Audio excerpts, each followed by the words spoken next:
ठीक है सर। तो आज हम स्टार्ट करेंगे, और आज का जो हमारा स्टार्टिंग जो रहेगा, आज हम लोग करेंगे कॉलम का, कॉलम को स्टार्ट। ठीक है। कॉलम, कॉलम जो होता है, जी। कॉलम जो है, कॉलम कौन सा मेंबर होता है हमारा? कॉलम क्या होता है? Column sir. हाँ, कॉलम एक आरसीसी स्ट्रक्चर मेंबर है जो कि लोड जी जी। ट्रांसफर करता है। कैसे? स्लैब से बिम में, बिम से कॉलम में, कॉलम से फाउंडेशन के अंदर, और फाउंडेशन से सॉइल में। ठीक है ना? फाउंडेशन। तो इस तरह से हमारा जो है जी। लोड जो है डिस्ट्रीब्यूट ट्रांसफर होता है from super structure to soil. ठीक। Column structure. बहुत ही इंपॉर्टेंट रोल प्ले करता है हमारे कंस्ट्रक्शन वर्क के अंदर, और हमारे बिल्डिंग का मेन कंपोनेंट है ये। ठीक है। तो कॉलम जो होता जी। है, कॉलम का रीइंफोर्समेंट कैसे कैलकुलेट करते हैं, आज ये हम लोग डिस्कस करने वाले हैं। ठीक है। कॉलम का मेन रीइंफोर्समेंट कैसे डिस्कस करेंगे, कैसे होता है, ये हम लोग डिस्कस कर रहे हैं। तो देखो, ये जो है हमारा कॉलम है, यहाँ पर आप देख पा रहे होगे। ठीक है, ये कॉलम है, देख रहे हो ना? जी। जी सर। तो ये हमारी फाउंडेशन है नीचे। क्या है नीचे? फाउंडेशन। आवाज आ रही है मेरी? हाँ जी सर, आ रही है। आ रही है ना? ठीक। जी। एक सेकंड है। तो यार ये चीज़ है।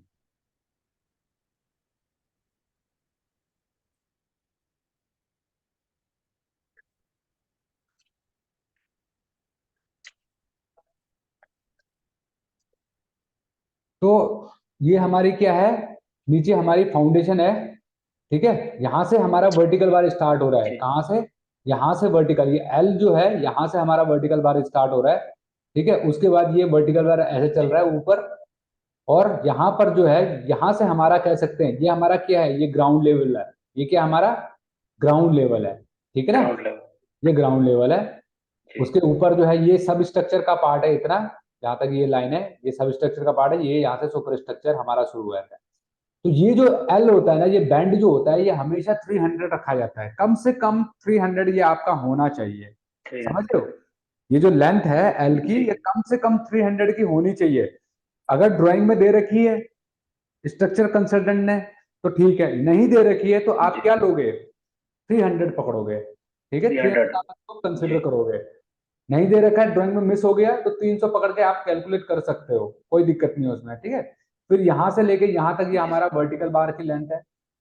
फिर ये फाउंडेशन पे आ गए, यहां से लेके सॉफिट ऑफ द बिम या स्लैब, अगर स्लैब है, केवल बिम नहीं है, तो स्लैब के बॉटम तक जो हाइट होगी वो क्लियर स्पैन हाइट होगी हमारी। ठीक है। अगर जी। हमारा जो है आपका स्ट्रक्चर में बिम नहीं है, तो स्लैब के बॉटम तक क्या होगी? Clear span clear height span होगी। हो गया। और अगर बिम है, तो बिम के बॉटम तक क्या होगी? क्लियर स्पैन हाइट क्लियर होगी। स्पैन हो गया वहाँ पे। ठीक है ना? समझ गए ना बात को? जी। हाँ जी सर। उसके बाद जो है आपका, तो इस यहां से लेके यहां तक जो हमारा हाइट होता है, इसको हम क्लियर स्पैन हाइट कहते हैं। अब इस हाइट को, ये जो हाइट है हमारी, इस हाइट को हम लोग क्या करते हैं? दो पार्ट में डिवाइड करते हैं। इस हाइट को हम लोग तीन जी। पार्ट में डिवाइड करते हैं। कौन कौन से? ये जो हाइट है हमारी, अगर सपोज करो ये हाइट हमारी यहां से है, ये फाउंडेशन है नीचे तुम्हारी। ठीक है, ये फाउंडेशन है। और यहां से जो है, यहां से आपका कॉलम स्टार्ट हो रहा है, ये कॉलम है।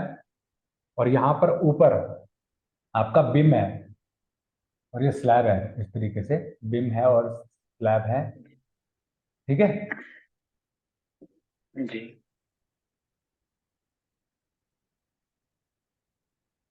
क्या हो रहा है?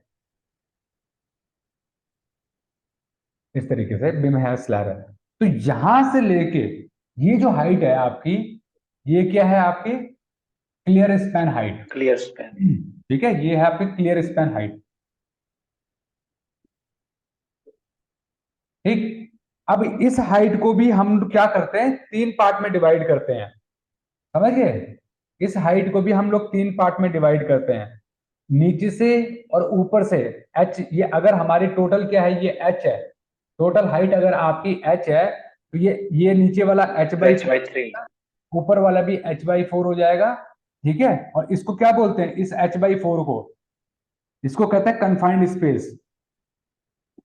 कन्फाइंड स्पेस क्या कहते हैं? कन्फाइंड। Confined space. ऐसे ही ऊपर में कन्फाइंड। ये भी आपका क्या है, कन्फाइंड स्पेस है। जी।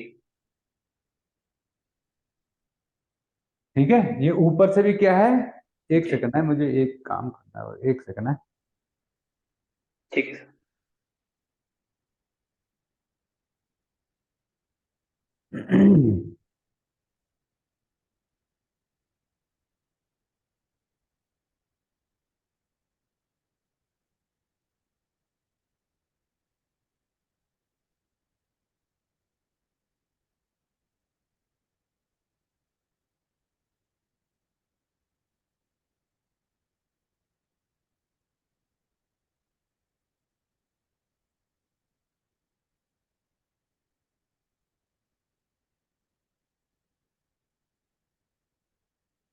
ठीक है, ऊपर से और नीचे से जो h/4 है वो क्या है आपका, कन्फाइंड स्पेस है। ठीक है, कन्फाइंड कन्फाइंड। स्पेस का मतलब क्या है? जी। कन्फाइंड स्पेस किसको कहते हैं? कन्फाइंड स्पेस का मतलब क्या होता है कि यहां पर हमें, इसको नो लैपिंग जोन भी कहते हैं। क्या कहते हैं? नो लैपिंग जोन भी कहते नो हैं। Lapping zone. No lapping zone, no lapping zone, no lapping zone भी इसको कहते हैं। ठीक है, ऊपर से भी नो लैपिंग जोन। ठीक है, मतलब इसमें हम कोई लैप नहीं देंगे कभी भी, इसमें हम कोई भी लैप नहीं देंगे। सेकंड थिंग कि यहां से कॉलम का जो फेलियर होता है ना, ज्यादातर यहीं से होता है, इन दो जगह से ही होता है। ठीक है, कॉलम जो फेल जी। होता है जनरली जी। वो यहीं से ही होता है हमेशा, प्रॉब्लम यहीं पे आती है। तो इसमें क्या होता है, इस एरिया के अंदर क्या होता है, जो आपका वर्टिकल बार होता है, वर्टिकल जो बार है, इसमें हमारा क्या होता है, इसमें जो आपकी रिंग होती है ना, रिंग, उसकी डेंसिटी बहुत ज्यादा जी। होती है। हाँ जी। ठीक है, डेंसिटी बहुत ज्यादा होती है, मतलब बहुत पास पास आपकी रिंग होती है, जबकि उसी के कंपैरिजन में जी। बीच में, इस वाले रीजन में आपकी दूर दूर होती है, डेंसिटी बहुत कम जी। होती है इसमें। ठीक है, दूर दूर होती है। अगर जी यहाँ सर। पर आपका सेंटर टू सेंटर डिस्टेंस मान लो 100 का है, 100 सेंटर टू सेंटर है 100 mm, तो यहाँ पर हो सकता है आपका इस वाले पोर्शन में 150। 175 या 200 सेंटर टू सेंटर हो। ठीक है, जी।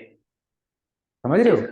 तो यहाँ पर जो है आपकी जी डेंसिटी सर। जो है वो कम होती है बीच में, तो इसीलिए जो है हम लोग इसको कन्फाइंड स्पेस और अनकन्फाइंड स्पेस में डिवाइड करते हैं। ठीक है, समझ गए बात को? जी सर। उसके बाद, हाँ जी सर। और ये जो होता है हमारा, अब ये जो हमारा, जब भी आप लैप दोगे तो लैप कैसे दोगे? लैप जब आप दोगे, कभी भी आप लैप दे रहे हो ना, तो क्या करोगे, जी सर। ये सेंटर है अगर आपका, सेंट। ये अगर आपका सेंटर है, ये आपका अगर सेंटर है कॉलम का, कॉलम का अगर सेंटर है, तो 0.15 LD ऊपर और 0.15 LD नीचे देना है आपने। ठीक है, जी। 0.15 LD। जी लैप। हाँ, लैप जोन। इतना सेंटर से ऊपर डिस छोड़ के जो है आपको डिस्क। देना है। मान लो दो लैप के बीच में ना, सॉरी क्या कह रहा हूं मैं कह रहा हूं ये जो दो लैप होंगे ना, दो लैप जो होंगे, दो लैप जो होंगे, दो लैप, एक लैप यहां आ गया, क्योंकि देखो लैप क्या होता है कि अगर आपकी 8 वर्टिकल बार है, 4 वर्टिकल बार है, तो जी। कोई भी दो, ठीक है, कोई भी दो आपकी जी। एक हाइट पे टर्मिनेट होंगी और दो एक हाइट पे टर्मिनेट होंगी। समझ के बात तो नहीं समझे? अगर ये हमारी चार, अल्टरनेट होगी सर। ये 4 बार नीचे से आ रही हैं, तो ऐसा नहीं है कि सबके सब मुंडी जी। एक ही तरफ एक ही बार में उड़ा देंगे, ऐसा नहीं करेंगे। नहीं नहीं। दो को दो अल्टरनेट। को एक हाइट तक ले जाएंगे और दो को यहां टर्मिनेट करेंगे। ठीक है, दो को जी। यहां टर्मिनेट करेंगे। अब बात कर रहे थे, जो हम वो बात करते हैं, अगर सपोज करो ये आपका कॉलम है, यहां पर आपका कॉलम है और आप लैप दे रहे हो यहां पर, आप यहाँ लैप दे रहे हो, यहाँ पर लैप दे रहे हो, और इनमें यहाँ पर लैप दे रहे हो। तो ये जो लैप है ना दो, ये जो दो लैप हैं, जी इनके बीच में डिस्टेंस कितना होना चाहिए? यहां से सेंटर से 0.15 LD, और यहां से ये नीचे वाला जो लैप है इसका डिस्टेंस कितना होना चाहिए? 0.15 LD। 0.15 LD। क्लियर है? आया समझ में? जी सर। जी सर। मतलब इतना छोड़ के हम क्या करेंगे, 0.15 LD ऊपर और 0.15 LD नीचे छोड़ के हम लैप देंगे। ठीक है? जी जी जी ठीक है। जी और सर। लैप लेंथ क्या होगी? लैप लेंथ तो आपको पता ही है, 50D। जी जी 50D depends, it also depends on grade of concrete also, it's also depends okay. on जी सर। grade of concrete, कि आपके कंक्रीट ऑफ। कंसल्टेंट ने क्या कहा हुआ है आपको करने के लिए। जरूरी नहीं है कि अगर आपका मान लो ग्रेड ऑफ कंक्रीट जो है जो स्टील मतलब जो एल लेने के लिए कहता है, MCFT। LD लेने के लिए कहता है, हो सकता है वो 45 DB हो। ठीक है? हो सकता है वो 60 DB हो। तो जी डिपेंड्स करता है कि जी ग्रेड ऑफ कंक्रीट के ऊपर आपके, और आपके स्ट्रक्चर कंसल्टेंट क्या रेकमेंड कर रहा है आपको, वो भी देखना पड़ेगा, वो जनरल नोट्स में आपको देखना पड़ेगा। जी। ठीक है? क्लियर है? आया इतना ठीक समझ में? क्लियर आ गया? सर। आ गया सर। जी ठीक। अब हम लोग क्या करते हैं, एक सपोज करते हैं ये हमारा जो है, ये हमारी राफ्ट है,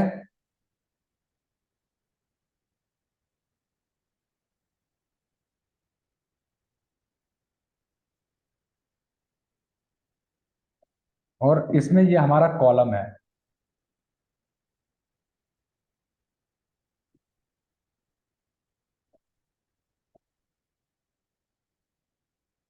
ठीक है? ये हमारा वर्टिकल बार है जी इसमें, ये हमारा वर्टिकल बार है ऐसे। ठीक। इसमें जो वर्टिकल बार, ये राफ्ट है, इसकी थिकनेस कितनी है हमारी? 600 mm। राफ्ट की थिकनेस है 600 mm। एम। और यहाँ पर ऊपर जो है हमारा, यहाँ पर स्लैब है।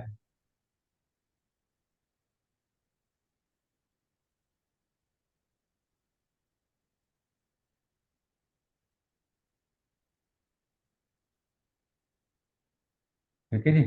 और ये आपका जो सरिया है वो ऐसे कंटिन्यू ऊपर जा रहा है, कंटिन्यू ऊपर जा रहा है। उसके बाद ये जो हमारी हाइट है, ये जो हमारी हाइट है कॉलम की, ये है हमारी 4 मीटर की हाइट। कितनी है? 4 मीटर हाइट। 4 मीटर। ठीक। क्लियर स्पैन हाइट कितनी है? 4 मीटर हाइट है। ठीक। उसके जी बाद जो स्लैब की थिकनेस है वो है 200 mm। स्लैब की थिकनेस कितनी है? 200 mm। ठीक है? स्लैब की थिकनेस कितनी है? 200 mm है। जी। ठीक। 200 mm। उसके बाद जो है, इसके अंदर जो हमारे रिंग्स हैं, जो रिंग है कन्फाइंड स्पेस के अंदर है, 8 डाया के रिंग्स, और 100 सेंटर टू सेंटर है। जो अनकन्फाइंड में है, इनके बीच में है 8 डाया का ही रिंग है, 200 सेंटर टू सेंटर डिस्टेंस है। और जो फिर ऊपर कन्फाइंड स्पेस है, उसमें जो है 8 डाया का रिंग है, और 100 सेंटर टू सेंटर है। ठीक है? उसके बाद जी सर। जो आपका कॉलम है, जो आपका कॉलम है, इसका जो साइड, इसमें जो आपके रिंग्स हैं, जो सरिया है, वर्टिकल बार जो है वो आपके 4 वर्टिकल बार हैं, 25 डाया के। और इसका कॉलम का साइज है आपका 400 बाई 400।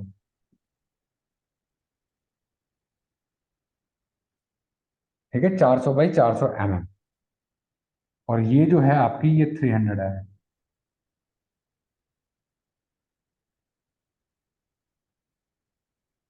अब बताओ, आप इसकी हाइट, इसकी लेंथ निकाल सकते हो वर्टिकल बार की? जी सर। हैं? निकाल जरा सकते हैं निकाल सर। के बताओ, निकाल के बताओ वर्टिकल बार की लेंथ कितनी आएगी? यहां तक स्लैब के टॉप तक निकालना, ठीक है, स्लैब के टॉप तक निकालना, कितनी आएगी वर्टिकल बार की लेंथ?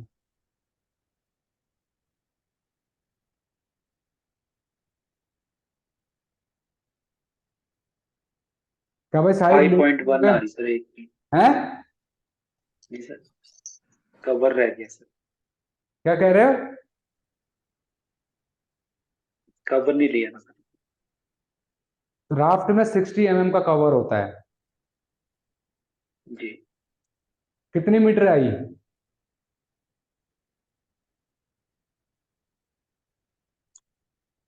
फाइव हाँ पॉइंट जी। Zero four sir. हैं? एक की 5 पॉइंट, एक की निकाली है सर मैंने, इंटू फोर एक की कर दिया। बताओ कितनी आई? 5.04 सर। 5.04 मीटर। 04। ठीक है, अब चेक कर लेते हैं। देखो, सबसे पहले क्या करेंगे, ये 300 निकाल लिखेंगे, लेंथ ऑफ वर्टिकल जी। बार।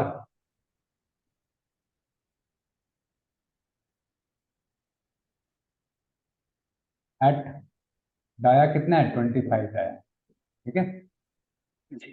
तो सबसे पहले क्या लिखेंगे? 300 mm प्लस 600 माइनस 50। 600। 600 - 50, ठीक है, ठीक है। Plus 4 metre, 4000 mm plus 200 mm। इसको कर दो, कितना आ गया? तो ये हो गया आपका 300 प्लस 550 प्लस 4200। कितना आ गया? अब इसमें माइनस भी करना है, इसमें माइनस भी करना है। माइनस कितना करना है? 1.5D। डाया ऑफ बार कितना है? 25 इंटू नंबर ऑफ बैंड कितने हैं? एक, यहाँ पर एक बैंड। जी। तो माइनस जब करोगे तो कितना का? 15, 25 × 15, 1.5 × 25, 1.25। 37.5। इसको जब सॉल्व करोगे तो कितना आ गया भाई? 300, 300 प्लस 50, 550 प्लस 4200 माइनस, माइनस आ गया 37.5। कितना आ गया? 50.12.5 mm। तुमने कितना बोला था? 5.04। कहाँ गलती कर दिए थे? 5। कहाँ बैंड गलती की कर? कर दी है।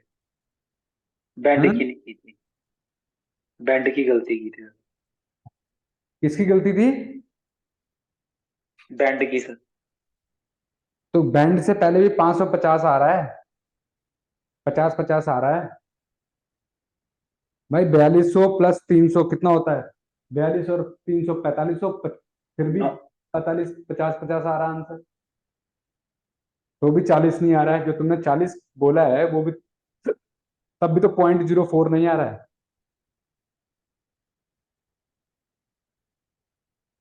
ठीक है, देखो क्या है जी।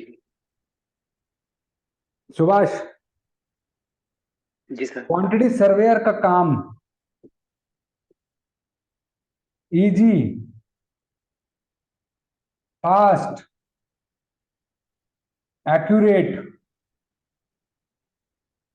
एंड एक्सप्लेनेबल, ये क्वालिटीज होनी चाहिए क्वांटिटी सर्वेयर के अंदर। समझ गए? जी। इजी काम करना होना चाहिए, इजी होना चाहिए काम, फास्ट होना चाहिए काम, एक्यूरेट होना चाहिए एक्यूरेट। और एक्सप्लेनेबल होना चाहिए। देखो, अगर इंडस्ट्री में आगे तक जाना है, एक होता है कि हाँ जैसे मर्जी काम चल रहा है, आज हिमाचल में काम कर रहे हो, काम चल रहा है, बस हो गया, और क्या, दाल रोटी चल रही है, अपना घर चल रहा है, और क्या चाहिए यार, 30, 35, 40 हजार रुपये कमा रहे हैं, अगले 2 साल के अंदर 50, 60 हजार रुपये हो जाएंगे, 10 साल के बाद 1 लाख रुपये होगा। बट वहीं पे अगले 10 साल के अंदर अपने 1.5 लाख 2 लाख रुपया सैलरी करनी है ना, तो भैया उसके लिए तो एक्यूरेसी बहुत जरूरी है, फिर एक्सपर्टनेस बहुत जरूरी है। समझ रहे हो? तुम्हें कितने जी साल हो सर। गए? काम करते करते? काम करते करते सर 8 साल हो गए। क्या अभी मेरे को बुरा मत माना, सैलरी क्या है?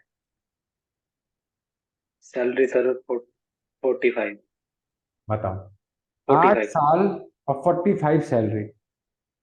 भाई, हमसे जिसने कोर्स, देखो बुरा मत मानना, अभी तभी तुम आए हो, तभी तुम आए हो। आई विल टेल यू, 8 साल का एक्सपीरियंस वाले की सैलरी कम से कम 70+ होनी चाहिए। भले ही डिप्लोमा होल्डर हो, कोई फर्क नहीं पड़ता है।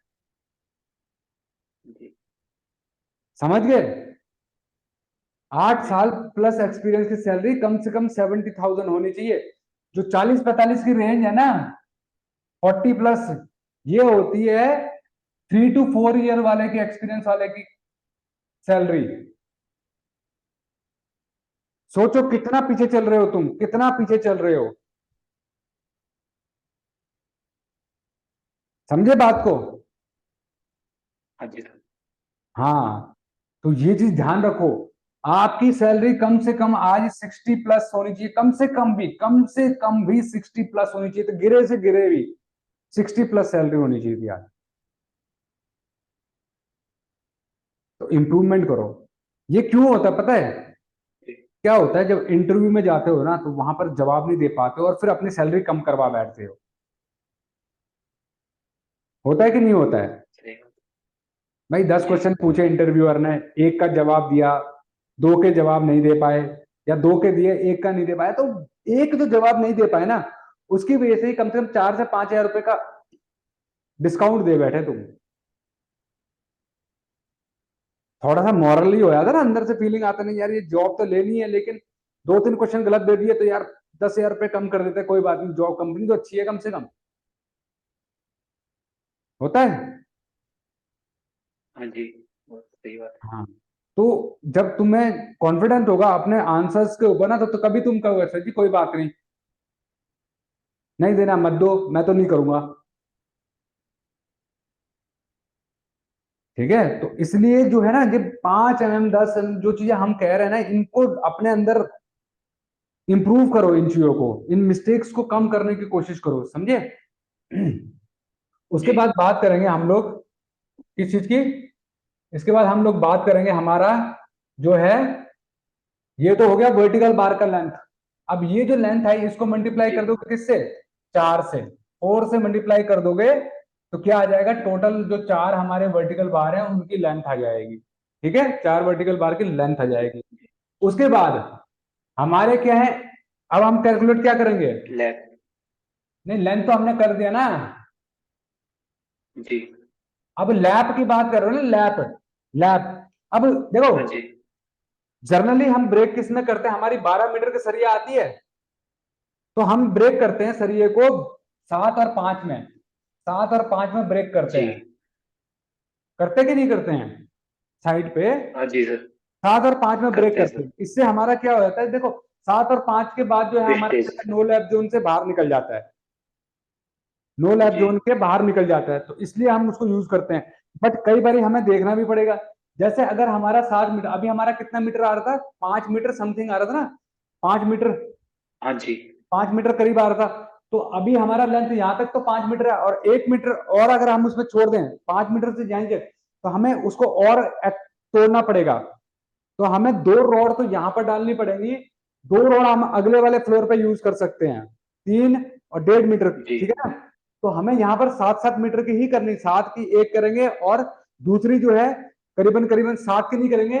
इसमें इस ग्राउंड फ्लोर पे हम लैप नहीं देंगे, इस वाले फ्लोर पे लैप नहीं देंगे, हम फर्स्ट फ्लोर पे लैप देंगे। ठीक है, इस वाले फ्लोर पे लैप नहीं जी। देने की जरूरत है हमें, हम देंगे इसके ऊपर वाले फ्लोर पे लैप, और वहां पर से हमारे लैप काउंट होना स्टार्ट होंगे। ठीक है, उसके ऊपर वाले में लैप काउंट होना स्टार्ट होंगे।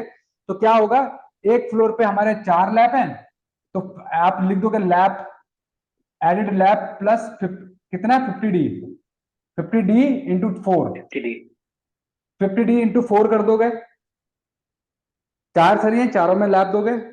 अब ये हमें एज अ क्वांटिटी सर्वेयर हमें से कोई मतलब नहीं है कि वो कहां पर लैप दे रहा है, वो साइड बांधने वाला, स्टील बांधने वाले का काम है वो। हमें तो लैप लेंथ इसमें ऐड करनी है कैलकुलेशन के अंदर बस। जी साइड वाला तो अपने हिसाब से बांधेगा ना सरिया, तो हमें जी तो कल क्वांटिटी में डालना है उसको। अब वो कहीं पे भी दे, यहाँ दे दे, नो लैब जोन के अंदर यहाँ दे दे, यहाँ दे दे, कहीं पे भी दे, कोई दिक्कत, लैब जोन के अंदर कहीं पे भी दे दे, हमें से कोई दिक्कत नहीं है। लेकिन 4 सरिये में उसको लैप देना पड़ेगा, और वो फर्स्ट फ्लोर के बाद ही देगा वो। ठीक है, ये चीज। जी उसके बाद अब हम करेंगे स्टार्ट क्या चीज, रिंग्स की कैलकुलेशन। रिंग्स, तो सबसे पहले हमारा क्या होगा, number of rings in confined space.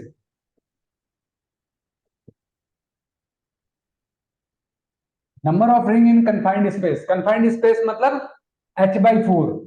ये h/4, ये h/4 जो है हमारा, इसमें h/4, h/4 इन कन्फाइंड स्पेस कितने आएंगे भाई, तो 4000 डिवाइडेड बाई 4 मतलब 1000 divided by number of spacing, मतलब डिस्टेंस ऑफ स्पेसिंग। तो हमने बता रखा है यहाँ पर 100 mm का स्पेसिंग, कितना आ गया 10। अब आपको पता है इसमें n+1 होता है हमेशा, क्योंकि जो पहला सरिया होता है जी ना, पहला, ये काउंटिंग में नहीं आ रखा जी होता है। इसलिए हम लोग स्टार्टर का जो सरिया होता है, स्टार्टर का जो रिंग होता है ना, या नीचे अगर कॉलम की बात करें तो सर, कॉलम पे जो नीचे सरिया, वैसे यहां से तो स्टार्टर सही होगा, स्टार्टर वाला सरिया कभी भी काउंटिंग में नहीं आता है, तो इसलिए हम लोग क्या करते हैं, n+1 कर देते हैं। n+1। n+1 तो कितने जी हो गए, 11 नंबर्स हो गए। ठीक है, 11 नंबर्स। जी तो कन्फाइंड स्पेस हमारे कितने हैं, दो हैं, एक और ये दूसरा, तो मतलब 11 इंटू दूसरा 2, 22 नंबर्स हो गए। 2। ठीक, अब जी number of rings in unconfined space.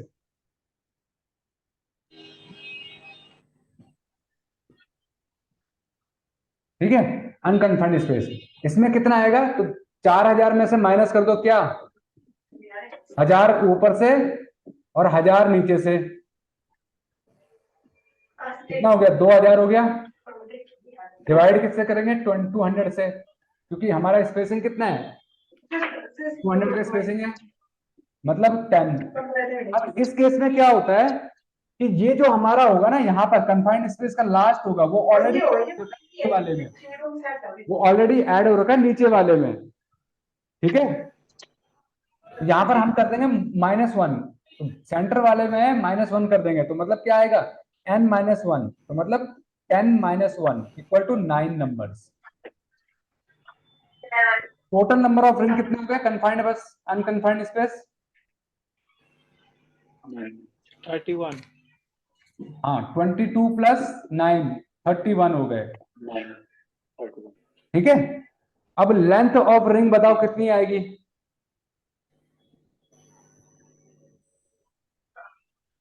Length of ring कितनी है, अगर आपका कॉलम का साइज 400 mm बाई 400 mm है, तो लेंथ ऑफ रिंग कितनी आई,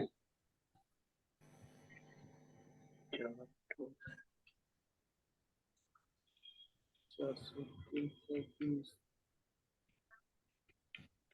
अगर कॉलम का साइज आपका 400 बाई 400 है, तो इसमें रिंग्स की लेंथ कितनी आएगी, लेंथ ऑफ रिंग कितनी आएगी,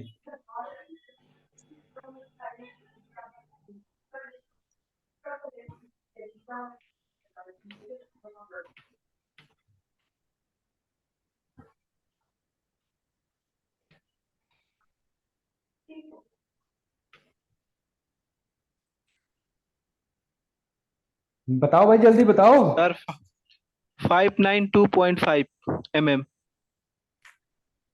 592, 0.5 mm। गलत है। अरे 400 बाई 400 का कॉलम है यार, 400 बाई 400 का कॉलम है, रिंग की लेंथ बताओ कितनी आएगी, गलत है वो। 400 बाई 400 का कॉलम है अगर आपका, तो लेंथ ऑफ रिंग कितनी आएगी, रिंग स्टील कितनी आई भाई, भाई प्रैक्टिस किया करो, प्रैक्टिस किया करो, प्रैक्टिस प्रैक्टिस। 1.38 सर।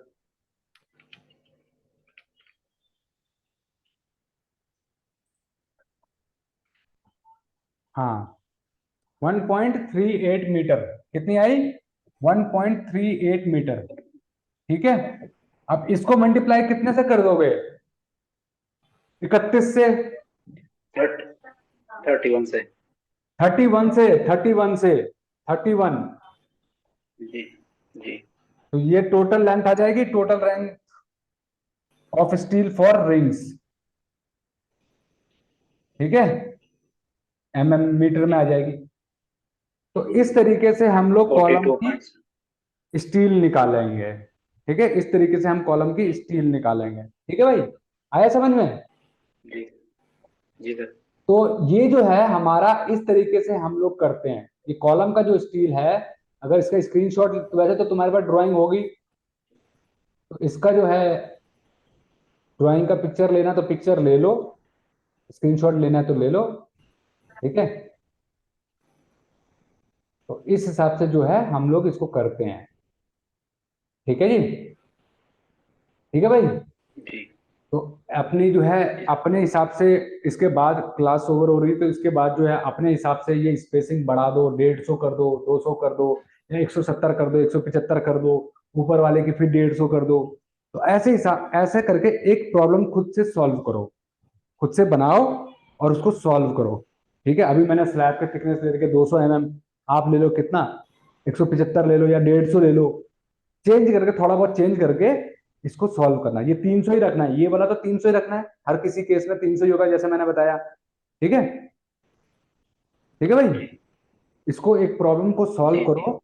और 9 बजे से जो है यूट्यूब के ऊपर हम लोग बिल्डिंग की आज से स्टार्ट कर रहे हैं, लाइव होगी, उसको ज्वाइन कर लेना अगर ज्वाइन करना चाहते हो तो। वो प्रोजेक्ट होगा, प्रोजेक्ट वहां पर हम लोग डिस्कस करेंगे। ठीक है, ठीक, ठीक है चलो ठीक है फिर। जी। ओके। उसका लिंक मैं शेयर कर दूंगा ग्रुप में, वहां पर जा ज्वाइन करना तो 9 बजे से ज्वाइन कर लेना।